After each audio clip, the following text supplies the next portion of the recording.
আজ আমি হান্ডি মটন করে দেখাবো। এবার শুরুতে মটন বাটিতে নিয়েছি, এর মধ্যে একটু মধু দিয়ে দিচ্ছি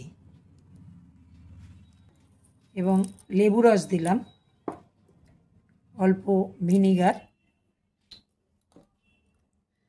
তারপর আমি দুটো আলু, অল্প কাঁচা পেঁয়াজ, টমেটো, রসুন, এর মধ্যে আমার সমস্ত মশলা নিয়েছি। দেখুন, আদা, রসুন এবং কাঁচা লঙ্কা তিনটে পেস্ট নিয়েছি। এদিকে গরম মশলার গুঁড়ো, ধনের গুঁড়ো, জিরের গুঁড়ো, হলুদ, লঙ্কার গুঁড়ো, টক দই, নুন, এগুলো সব কিছু আমি মাংসের মধ্যে দিয়ে দেব। তেজপাতা এবং শুকনো লঙ্কা একটা দিলাম।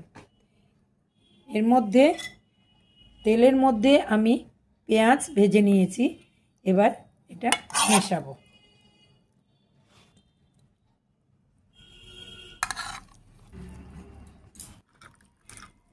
মাংস ম্যারিনেট করা হয়ে গেল।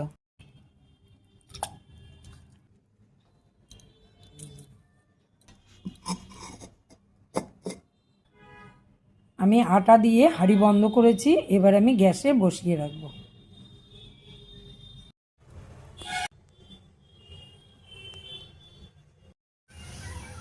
আমার 40 মিনিট হয়ে গেল, আমি এবার গ্যাস অফ করে দিচ্ছি। আমি 10 মিনিট পরে খুলে পরিবেশন করব। আমি 10 মিনিট পরে আটাটা ছাড়িয়ে মাংসটা খুলে দেখাচ্ছি। আমার হান্ডি মটন তৈরি হয়ে গেল।